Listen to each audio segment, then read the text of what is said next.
Before we begin, I'd like to go over a few housekeeping rules. So to start off, we will be recording today's webinar. All registered attendees will receive a copy of the recording and the slides. Attendees are going to be muted throughout the presentation. So to ask a question, please use the Q&A or the chat function located at the bottom of your screen.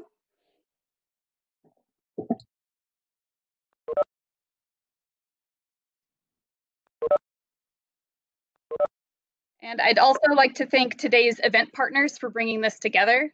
We have Action Custom Services and AGO Transportation Incorporated, the Consulate General of Canada in Chicago, the Kansas Department of Commerce, the Missouri International Trade and Investment Office. We have both their domestic team based out of Jefferson City and their Canadian Foreign Office team on the call today, the Scarbrough Group of Companies, and U.S. Commercial Service Kansas City office. So as mentioned, I represent the World Trade Center Kansas City.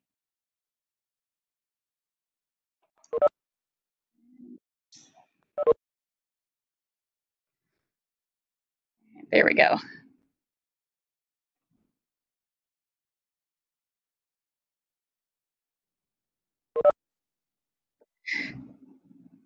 And we serve as World Trade Center Kansas City serves as the international arm for the Greater Kansas City Chamber of Commerce. We're one of more than 300 World Trade Centers located in close to 90 markets around the world.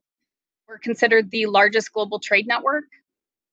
Our mission is to facilitate international trade in the Greater Kansas City region by connecting, educating, and providing resources and services to the regional business community.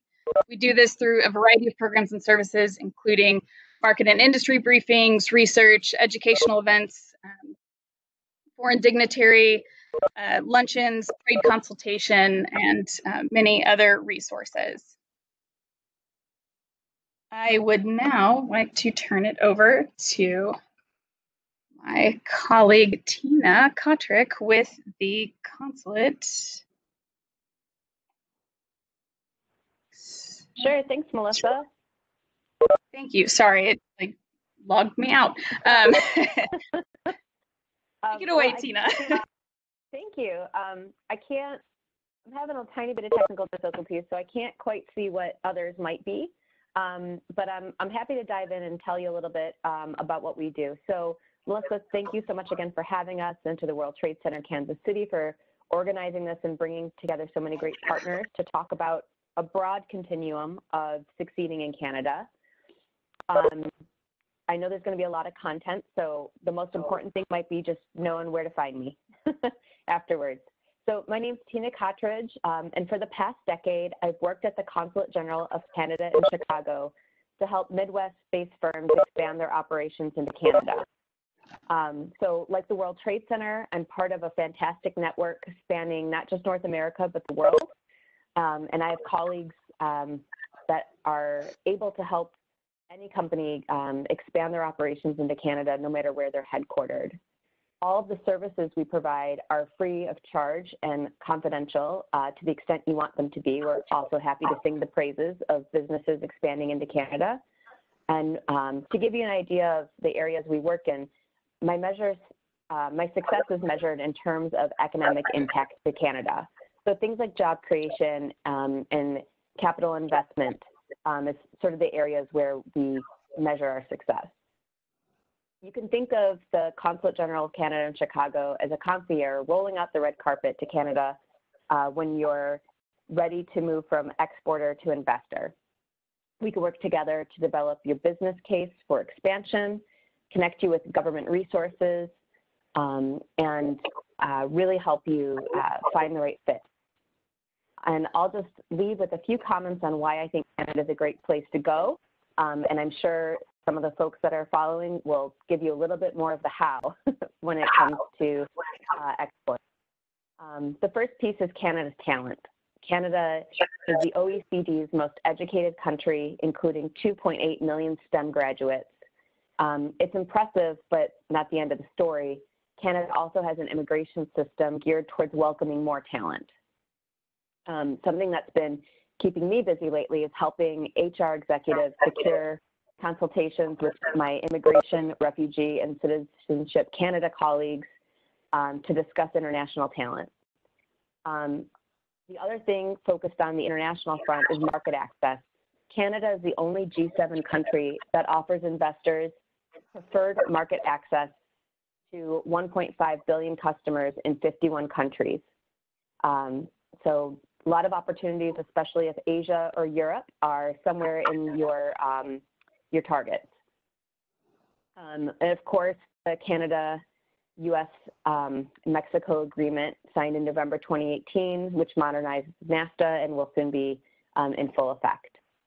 I will end on a quick discussion of R&D.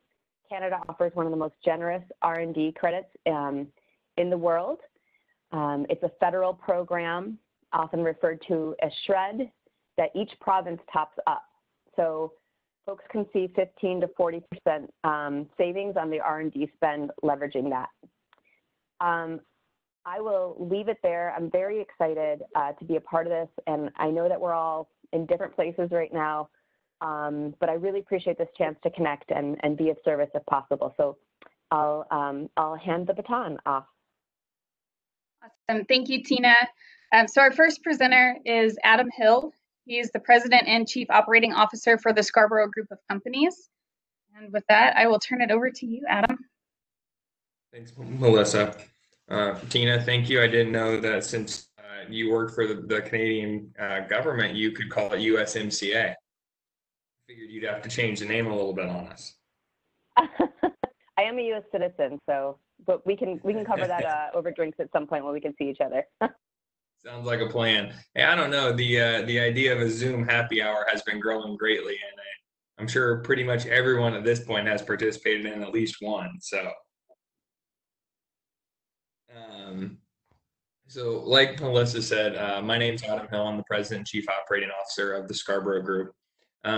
Just a little shameless plug here on who we are, and then we can hit the next slide. We are a full-service international freight forwarder, customs broker. We also handle domestic warehousing, kind of the whole bit. That's not why you're here today, but when this goes out, hopefully you'll take a chance to at least take a look at what all our companies do offer. So really the reason I'm here today is to provide kind of a high-level overview of the process before I turn it over to my good friend Sandra to kind of talk about some of the details of what actually goes on when we cross the border, what some of those things that we need to look at are. So from a really high level, obviously, import-export process stays the same no matter what country we're dealing with, right? We issue POs, goods are manufactured, goods are loaded. Obviously, this is where things start to change. You know, trucks now are picking our cargo up to move it across a border. So let's think through a couple of points here just in general. One is that Canada is another country. I always remind people that because it seems to be a lot of the times, especially when we deal with U.S. companies, they consider Canada domestic and Mexico international, because there are a lot more hoops to jump through, for lack of a better word, on cargo that does move into Mexico. But cargo moving in and out of Canada, people seem to treat it as more seamless, which I think is a good thing. But we do have to remember that we are crossing an international border. And when that happens, there are things that have to happen inside of the US that's maybe a little bit different than our friends over in the EU, right? So as closely tied as our three countries are together, we have to remember that Canada is another country, and that it's not just another piece of domestic transportation. So if you're talking to a trucker or someone like that, and yeah, they probably do pick up and or deliver in Canada, but that doesn't mean that this customs piece gets pushed to the wayside. So I say that to kind of bring up that next piece, which is the commercial documentation, right? Commercial invoice, packing list. Used to be NAFTA certificate of origin. Here in another 45-ish days, that whole idea goes away, right? And then we just say, well, did you get certified? And that's a whole different conversation that I'll leave for another time. But make sure we obviously get that done. Then obviously what happens is, as with any cargo that's coming into the US or Canada, there's a manifest that gets created by the carrier before the cargo ever arrives at the border. You can kind of think of it as kind of a pre-notification of what's about to hit the borders. These countries use this information for targeting, for security, things like that. So as cargo is coming into the US, it's called a PAPS. For cargo coming out of the US into Canada, it's called a PARS. So if any of you are kind of working through this, you might hear, especially us on the broker side, we might call and say, hey, have you seen a PAPS number yet? Well, for us, what that tells us is that everything's been filed, everything is in the manifest system. So when we file our customs entry, all of the data that we file and or all the data that Sandra files on the Canadian side all link up together, and we can make one seamless entry across the border. A couple of unique things that happen along our border that as we get outside of kind of the norm of customs clearance in general, specifically in the US and really even in Canada, are land borders via truck. So this is very nuanced, but our land borders via truck is the only cargo that sees a customs inspector 100% of the time. Now, they may not actually look at the cargo, but there is a human being talking to a driver. There's been a lot of work in the last year trying to maybe update some of that so some of this can be automated. But right now, there are, we call them bridges, where we span our borders, and there are trucks for customs officers that have what you could consider toll booths. For those of you who haven't been to any of our land borders, that as trucks go through, they usually have barcodes on their paperwork. Customs scans their paperwork, does a check to see exactly what's going on with that, and then assuming targeting passes, admissibility happens, then we can get into whichever country we are headed into. And I say that because it's a little unique, because air freight cargo, ocean freight cargo, even rail cargo doesn't have that stop or kind of choke point at the border. This is specifically related to ground transport crossing both the Canadian and the Mexican border. So on the US export side, one of the things to remember is that there is no requirement for AES or EEI filing for export unless we have cargo that is potentially subject to some kind of a license. So you can assume that most of the time, the cargo headed into Canada requires no export formality on the US side. Cargo headed into Mexico does. So just a little bit difference in the process there. As for the US import, everything that comes in this country requires some form of a customs entry. Now, obviously, with changes in de minimis, changes in those values where it used to be you could import something for less than 800, now some of it's up to 2,500. So there are some other ways and different types of customs entries that can be done. But overall, anything that's coming into the US or Canada requires some form of a customs entry.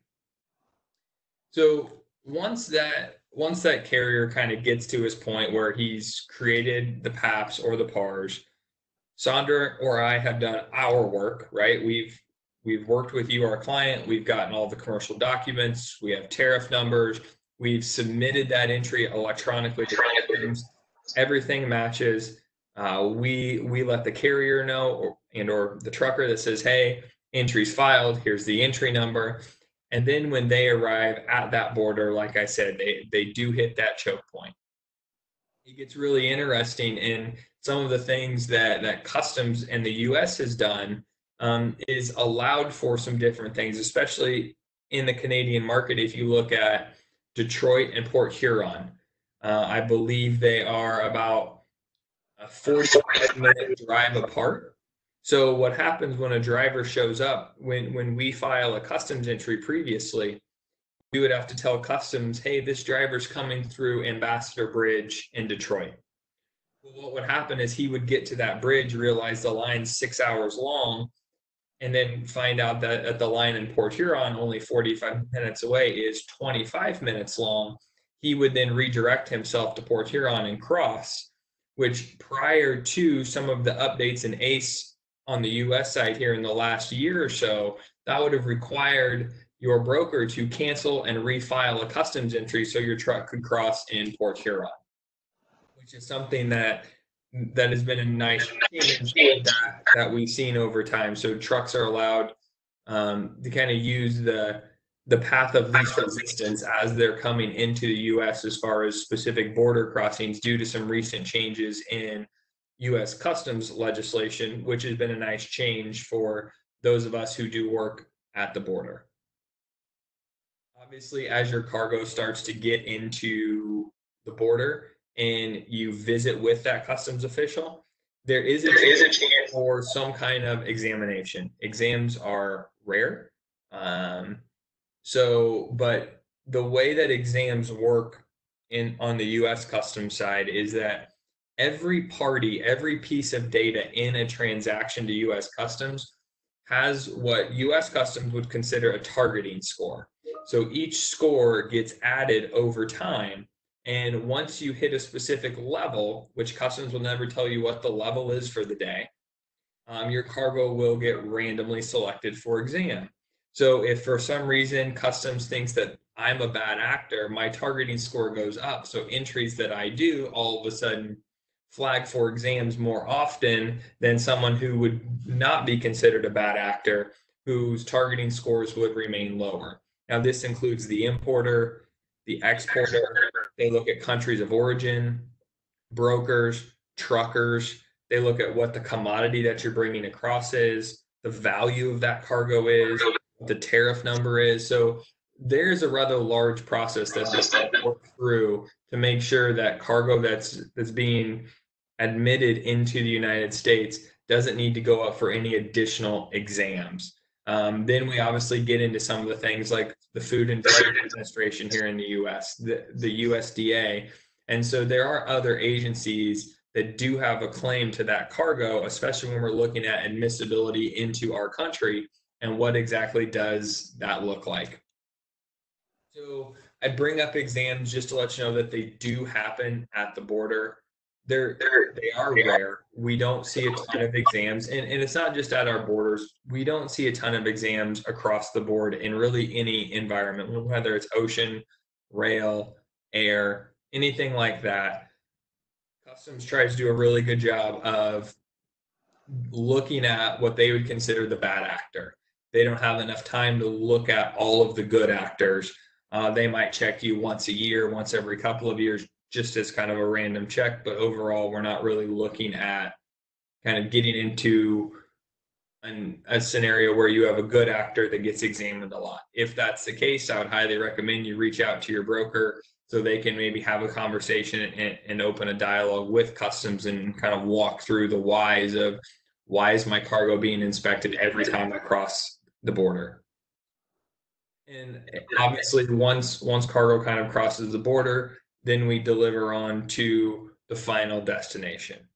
I will tell you just as an overview, if we're comparing Canada to Mexico, we operate in both countries, well, all three countries.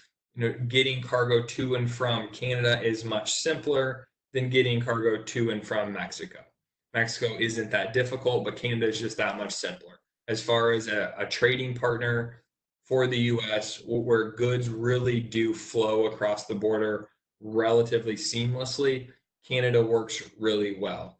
The other plug that I will throw out for both of our partners, or I should say neighbors on the north and the south, is when we start to look at inventory dollars in transit, when we start to look at transit times, ease of travel, buying from those countries with hopefully, I'm going to have a terrible time calling this thing the USMCA forever. So it's just going to be NAFTA for me. So claiming NAFTA on any of these goods, getting that duty-free treatment. Plus, if you have a problem with a supplier in Toronto, you could be there today still. in person. Now, obviously, today is a little bit, today would be more, I guess, theoretical in today's current setting, but in general, you could be there tomorrow. The language barrier is much less. And the cost of shipping that product from spots in Canada to spots in the US and even specifically spots in Mexico to spots in the US are very similar price points to what you see when you import containers from specifically China into the US. So they are, both of our neighbors are really good partners to look at as you start to maybe diversify a little bit away from China. And really my last piece on that, especially when you start to look at buying goods from Canada, make sure that you understand where they're sourcing their material from. I say that twofold. One, as we start to get farther into USMCA and we start to get into does your product qualify, that's a very important piece. And then second, any of you that have watched the news, you kind of hear this idea of decoupling from China. Obviously, Canada and Mexico are standing there with their hands up saying, come here, or even bring manufacturing back to the US. Well, where that gets a little bit interesting is, unfortunately or fortunately, China tends to be the world factory when it comes to a lot of raw material. So even though you have updated your sourcing from buying from someone in Shanghai to buying from someone outside of Toronto and maybe in Windsor, you have to make sure where are they getting their material from? Because all you've maybe done is just created a layer between yourselves and China, but ultimately you're still reliant on that supply chain. So it's something that you should consider as you start to look for some of those new sourcing partners, as we've seen with the trade wars, as we see with the new USMCA. It'll kind of, my hope will at least be re-energize some folks to look at our neighbors to the north to say, hey, what can I source from Canada for lots of different reasons. With that, that's kind of my piece. I will obviously take any questions when we're done, kind of throughout the thing here. And with that, I will turn it over to my good friend Sandra, who is joining us from the beautiful city of Montreal. Good morning, everybody. I hope everybody's feeling okay. Kim, I'm going to make you work for your keep today with all my slides. Thanks, Adam. That was really interesting. I'm going to get more into detail about the Canadian portion of importing into Canada. So basically what we do, Scarbrough and Action AGO, what forwarder does, I've listed on the next slide. Air freight, sea freight, land transport, logistics freight management, project cargo management, door-to-door, customs clearance, consulting. You can read down the list, but basically it's all to tell you that we can help with a whole host of things that have to do with logistics, and help you get your goods from point A to point B without any hassle and without any problems. The other thing that we can do is e-com, which is very big these days. And I just wanted to throw that in because e-com is something that's very, very big. And if you need help with that, I definitely suggest you contact your freight forwarder and or custom broker for that.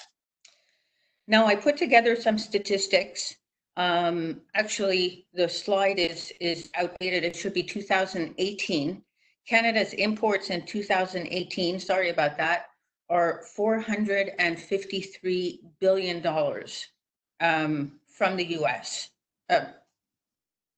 Now, our top importing countries are USA, China, Mexico, United Kingdom, and Japan. That's just something for you guys to consider. Now, next slide, please. Why is it important to consult a freight forwarder or custom broker prior to importing or exporting? Okay, next slide. Next slide. Okay, So each item, when it's imported into Canada or the US, is classified under a 10-digit code called an HS code. The first 6 digits are the same for all countries around the world, and the next 4 are country specific. Now, some are clearly defined like a watch. It has a specific HS classification. Others are more of a gray zone. So if you have a smartwatch, is it going to be classified as a watch, a fitness monitor? It receives and sends emails. Does that make it a computer? It's a little bit more in a gray zone in terms of classification. Next slide.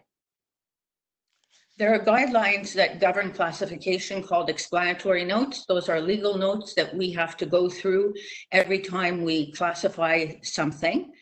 And when we are unsure of the classification, we advise the client to go for an advance ruling. That's when you send information to customs and you get them to rule on what the classification should be prior to importing it, ideally. Now, there's other items that are granted duty-free status due to their end use. For example, if you have fabric and you use it to manufacture clothing, that's duty-free. If you have parts for computers or parts for agricultural machinery, they get duty-free entry into Canada based what they are used for or what they're put into. So it's important not just to go on the internet and look at the classification or HS code for yourself. Sometimes it's important to look at the different uses for the items, which again, Adam or myself or any other custom broker can help you navigate. Next slide. Now, where you don't want to get caught is prohibited goods. There's a list of prohibited goods. For example, certain secondhand motor vehicles, hate propaganda, obscene material, coral, used mattresses. Some of them obviously are, intuitive, like obscene material, and then some of them are not. There's also a list of countries from which import is prohibited. For example, Libya, Sudan, Syria, Yemen, Myanmar, North Korea, and I believe that's the same for the States as well. They have a list of prohibited countries where you're not allowed to import or export to. Next slide. Anti-dumping countervailing duties. This has been in the news lately for softwood lumber and different things that Mr. Trump has issued extra duties on from China. Now it's very easy to get caught and not know. For example, I had a client buy a machine from China. The screws were made in China, and these were big screws. They were worth like $1,000 each. Now, screws from China have anti-dumping duty on them, and they were 250% additional duties under CIMA. So again, it's important to do your homework and your research before you start importing. Next, country of origin. Adam discussed that a little bit. People often mistake country of origin for the place where the goods are being shipped from. We get that a lot on the commercial invoices that we process. Country of origin is the #1 most important thing to determine because it will determine the tariff treatment and the duty rate on your products. So next slide, please. Country of origin is determined by, you determine like your classification, as I said, rules of origin. Every country has its own rules of origin. And if it's, as a general rule, if there's a shift in a tariff classification from one chapter to another, or 60% of the regional content is considered to be in the originating country, then the goods are considered to be originating in that country. So if you have an umbrella and you bring in the fabric and you bring in part of the metal frame for the umbrella and you put together the umbrella and there's a change in classification, then it's considered to be made in Canada or US or whatever country it is. Next slide. Canada has many free trade agreements. I'm not going to go through them, but USMCA is the most important one. And the other most important one is that I would like to mention is CETA, Canada-European Free Trade Agreement. The reason I mention that is because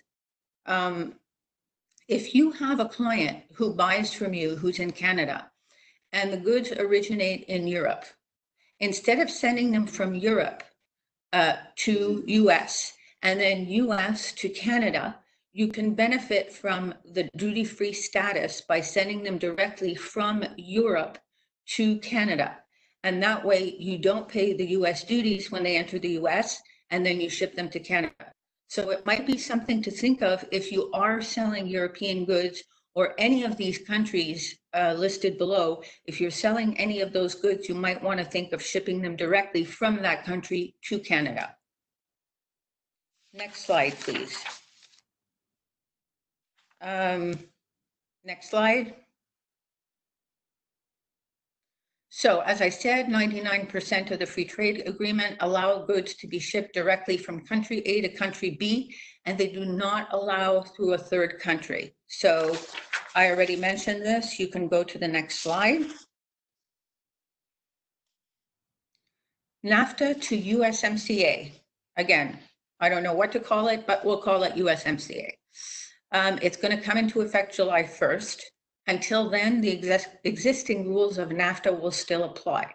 However, there are important changes that will take place in rules of origin of certain products. These are automobiles, information technology and communication, pharmaceuticals, healthcare products, cosmetic products, and chemicals. So if you plan to import or export any of those into or out of the States, I would advise you to consult a broker or somebody who specialized in the rules of origin. Next slide. In the new agreement, you won't have to, as Adam mentioned, we won't need NAFTA certificates anymore. You could just write a statement of origin on the invoice. However, looking at the information that they want on the statement of origin, it's basically the same information as a NAFTA certificate of origin. So I have a feeling that we're going to be filling out something very, very similar to the NAFTA certificate of origin when we ship back and forth. The value, what Adam was talking about, the de minimis, the goods that could enter Canada duty-free before was $20. Now it's changed to $150, but GST tax will still be payable after $40, which makes no sense, but who am I to say? Also, the rules governing the imports of dairy products have been relaxed. So US exporters can export many more products now to Canada, and the Canadians will have more access to US dairy market, which they've been asking for a long time. Next slide. Just a copy of a NAFTA certificate. Marking. Next slide. Most foreign articles, anything you import or export has to be marked with its country of origin, or either on the product itself or on its packaging. The mark must be legible, indelible, permanent, conspicuous, and bilingual when you're talking importing into Canada. I'm not sure about Mexico, but Adam, you'll probably be able to help if anybody has any questions regarding that. Then there are labeling requirements that are, next slide, product specific. Why is it so important to mark your goods? Well, the purpose of these requirements is to let the ultimate purchaser in Canada or the US or Mexico know where the foreign origin of the goods. There are also laws on marking that are administered by other government departments. For example, the CFIA, which is like the US FDA, where you have to have country of origin, nutritional requirements, and again, that has to be bilingual. Next slide. Textiles. Textiles have to be marked with fabric content, washing instructions, and a CA number, which is the same as your US RN number. For most of you will be familiar with that. And it needs to be bilingual. Next slide. Valuation. I know a lot of you send samples across the border. The first thing that's going to get stopped and I've seen this a million times, no commercial value for customs purposes, $1, because that's automatically going to cause your shipment to be flagged by customs and stopped. Do not put $1, put $5, put $10, put anything you want. Just do not put value for customs purposes, $1. Next slide. The second thing to remember about US and Canada, one of the major differences is that we don't have the first sale rule in Canada. I know in the US you do, but in Canada, when you sell to a US vendor sells to a Canadian consignee, he has to put the price of his sale to the consignee in Canada. And I know in the US it doesn't work that way, but in Canada, that's a big difference. And a lot of people get caught with that when they're doing their costing. So please remember that. Next slide. Industry specific requirements. So we have OGDs, the same as in the US, other government departments. So not only do you have to have a custom release, but you have to have a release from these other government departments in order to get your goods moving. Now, in all cases, customs requires additional information on the products in order to process the release. So you have the CFIA, for example, Canadian Food Inspection, NARCAN, which is Natural Resources Canada, Health Canada, Cosmetics and Pharmaceuticals. Next slide. TIBs and carnets. Now, these are used when you need to send goods for a show, or you have goods going back and forth for whatever reason, and you need a way to have them enter duty-free and tax-free and not pay every time they go across the border. Now, a carnet is used mainly when the same goods are going numerous times in and out of different countries. It's issued by a Chamber of Commerce, and there's no deposit required, but there's a fee for the carnet.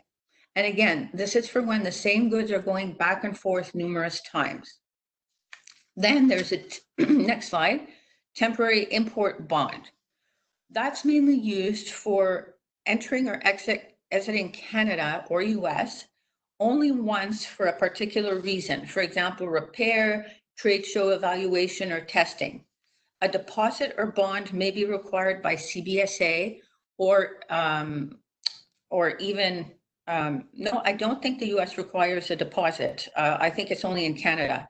And that will depend on the situation or the reason it's being imported. Next slide. In both cases, all goods listed on the carnet or on the TIB must leave and re-enter Canada in the same quantities and the same condition.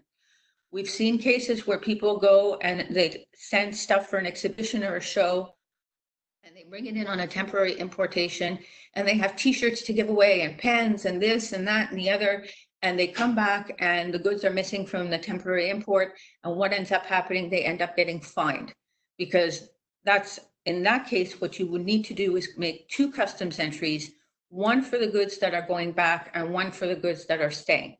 So please do not get caught in that if you're going to be doing a temporary import for your goods.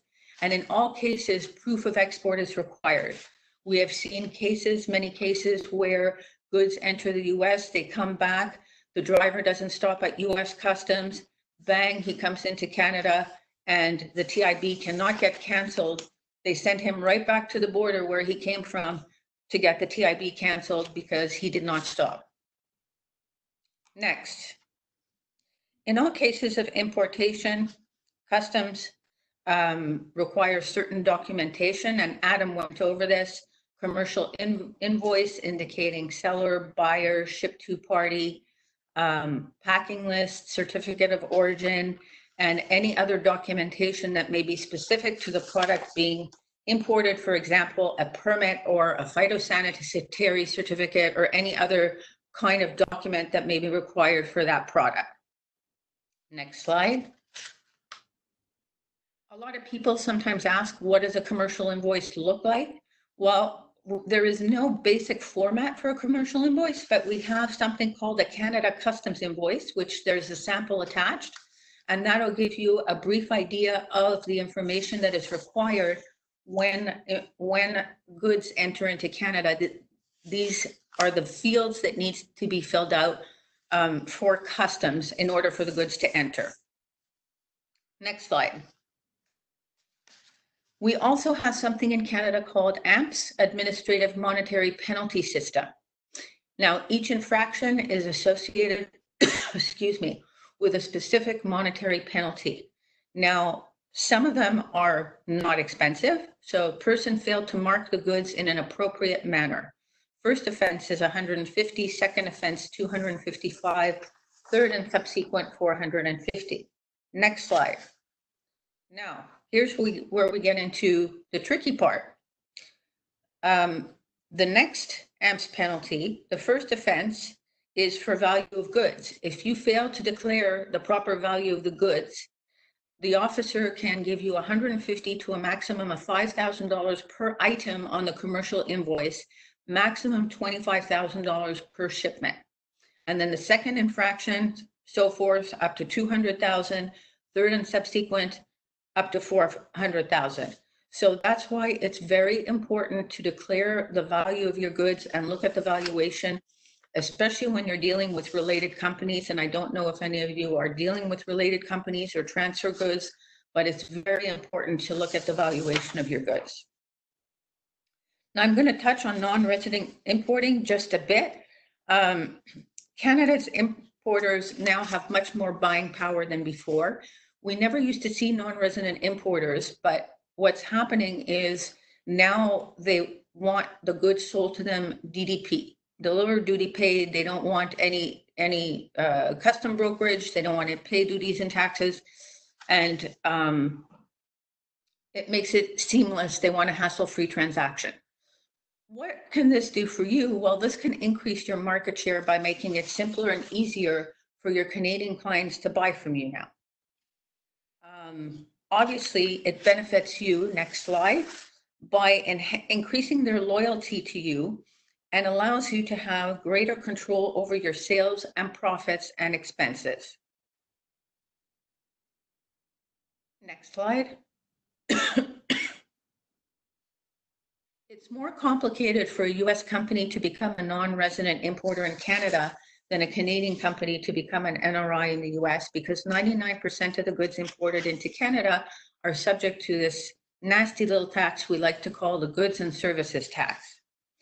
It's payable at time of import on the customs entry. It can be claimed, it's 5%. It can be claimed back by the Canadian importer or the US non-resident importer, or NRI, providing they are registered. Next slide. Many companies get caught, and we've seen this many, many times, and Adam can attest to this, because they think they have an importer number, and the importer number makes them automatically registered for GST, but it doesn't. It's two separate departments. And what ends up happening is we've seen many, many clients where we go into them, and by the time we go into them, it's too late because they've imported into Canada. They've spent, one client lost $30,000 in GST because their broker never told them that they had to register for the GST tax. So basically the rules to remember: if you're not registered for GST, you can neither claim back or charge the GST to your client. It's also not retroactive.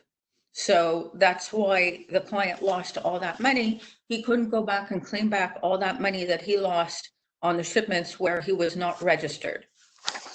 Next slide. Next slide. Most often, NRIs do not decide to establish a physical presence in Canada. It's not necessary and expensive for nothing. So all we do is we register them as an NRI in Canada. They don't need to open an office. They don't need to open an incorporation or anything.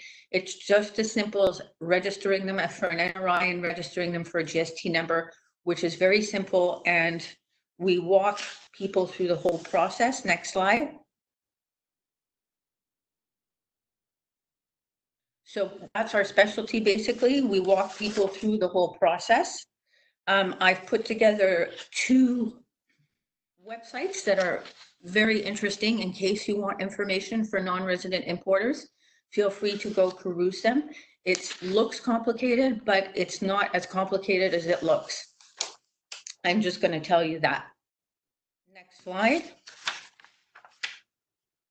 So the moral of the story, whether you're importing or exporting, it's crucial that you do your homework or consult a specialist prior to doing so in order to avoid very costly mistakes so you don't end up like this poor little guy here in the slide. And again, I've put together some, next slide, some websites that are interesting, might be interesting for you, like Canada Border Services Agency, the Tariff, Canada Food Inspection Agency. So feel free to consult those sites when or if necessary.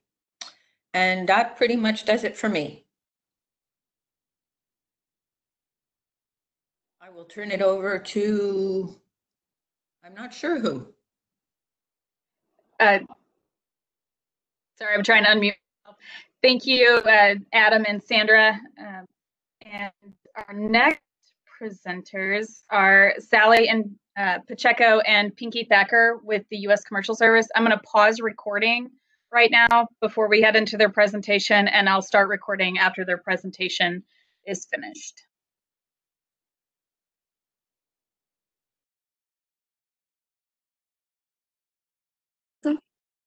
You are good. Okay. Well, thank you, Melissa, and thank you to the World Trade Center Kansas City for inviting us to take part on this webinar. And good morning to everyone on the line. Thank you for joining us. I hope. My name is Pinky Thacker, and I'm an international trade specialist with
All right, we've got a question from Jeff.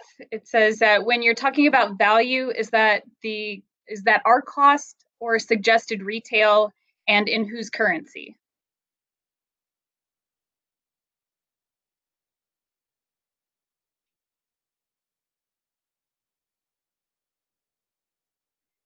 Anybody want to?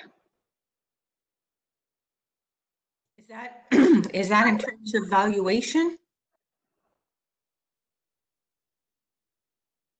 Can you repeat the question again?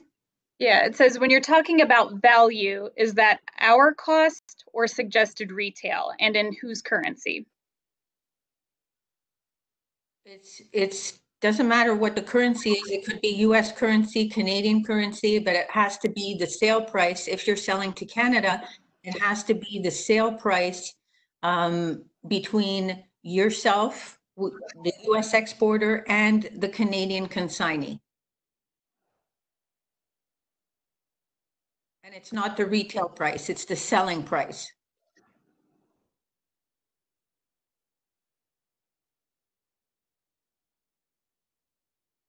Thank you, Sandra. Jeff, I hope that answered your question.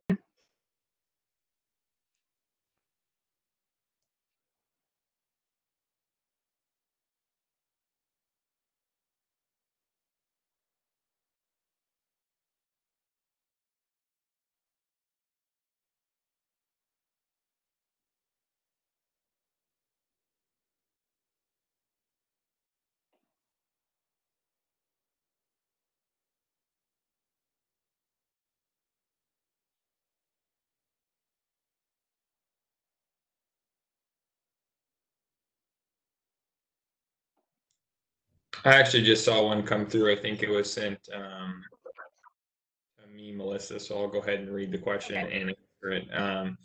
If you're a CTPAT member, would anything have an impact on smoother import into Canada, and would it reduce customs exams into Canada? So, real quick for everybody, CTPAT is the Customs Trade Partnership Against Terrorism. It's a U.S.-based program. We do offer, drawing a blank at the word right now, reciprocal agreements with other countries. As far as CTPAT goes, and the new USMCA, there is no specific call out for CTPAT. So because you have been certified, there is nothing that says because you are now, and we have a new free trade agreement, now you're better off than you were previously. The CTPAT privileges are no different today or than they were yesterday than they're going to be on July 1st as it comes with USMCA. You might see a difference. Customs is trying really hard to come up with some additional benefits for being a CTPAT member, but those are completely separate from USMCA.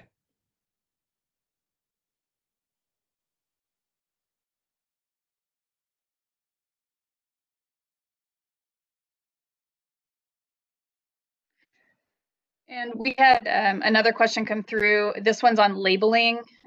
So when you talk about bilingual, you talk about which languages. Is it, French and English? Is it for all provinces? Could you dive a little bit more into the bilingual aspect of that?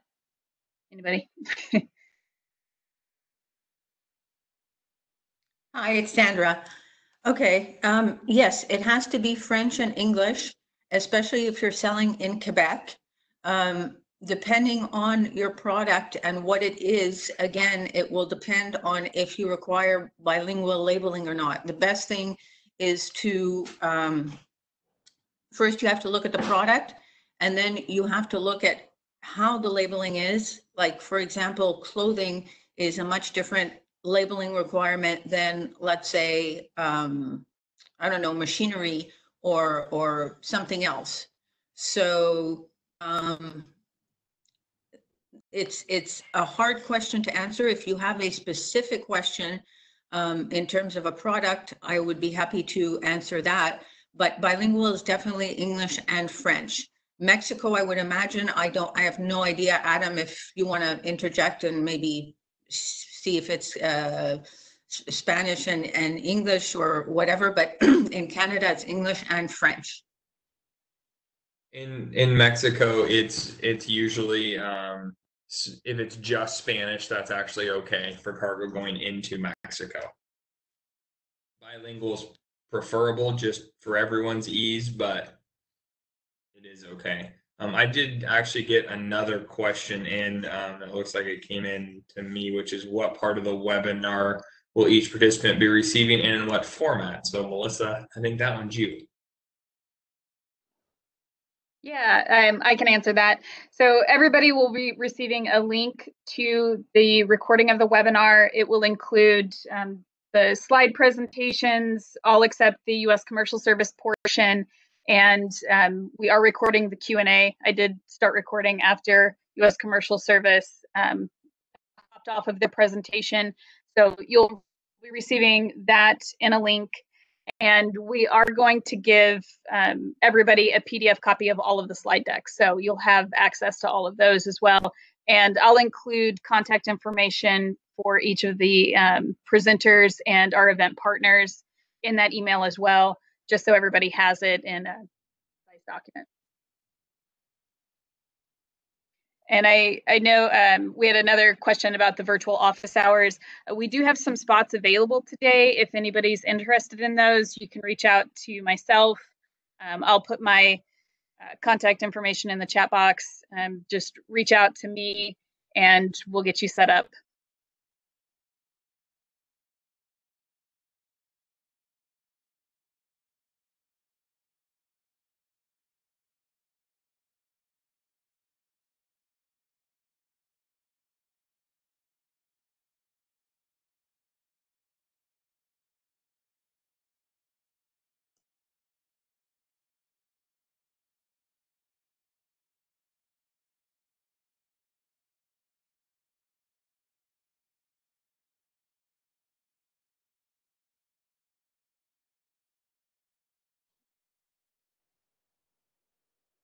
All right, I'm not seeing a whole lot of other questions come through. I think that's a good thing. It seems like you guys covered most everything. If there's no other lingering questions out there, we can go ahead and wrap up. Again, thank you to all of our presenters today. A fantastic job. And like I mentioned earlier, we're going to make sure that everybody gets a copy of the recording, the slides, and our presenter contact information. There we go. And if you'd like to keep up to date on other events hosted either by World Trade Center or our event partners who are on today, you can subscribe to our newsletter. Follow us on Twitter. Our handle is @WTCKC. We continuously put up new and upcoming events from around the region. And with that, I don't see any other questions come in. I'll just wrap it up. Thank you guys again. I'm so sorry about the technical issues at the very beginning. We appreciate you hanging in there and keeping with us today. Have a wonderful day. We look forward to working with you all in the future. Thanks, Melissa. Thank you, Melissa. Thanks so much. Thanks, Melissa. Thank you, everybody.